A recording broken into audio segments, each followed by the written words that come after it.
इमाम आले मकाम की जब विलादत हुई तो हुजूर सल्लल्लाहु अलैहि वसल्लम ने सबसे पहले जो बच्चे को खिलाया जाता है, जो घुट्टी दी जाती है, वो किसी नेक आदमी की दी जाती है, किसी बुजुर्ग की दी जाती है, किसी आलिम की, पीर साहब की।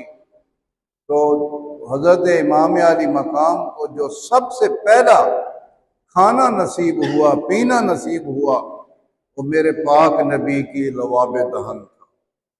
सबसे पहले हुजूर ने अपना जूठा जो था इमाम हुसैन के मुंह में डाला, उनको चुसवाया, और फिर सबसे पहली जो आवाज इमाम आली मकाम ने सुनी वो हुजूर सल्लल्लाहु अलैहि वसल्लम की ज़बान अतहर से अल्लाह का नाम सुना, आज़ान सुनी। कितनी मुबारक हस्तियां हैं कि जिनके कान में आज़ान अल्लाह के महबूब दे रहे।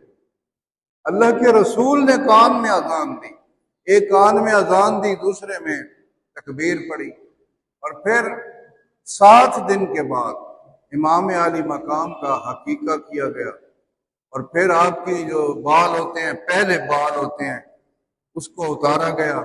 उन बालों के बराबर आपको चांदी सदका की गई। तो इमाम आले मकाम हज़रत इमाम हुसैन का नाम मुबारक भी हजरत मोहम्मद मुस्तफ़ा सल्लल्लाहु अलैहि वसल्लम हुजूर के नाना जान ने रखा। आपका नाम हुसैन रखा,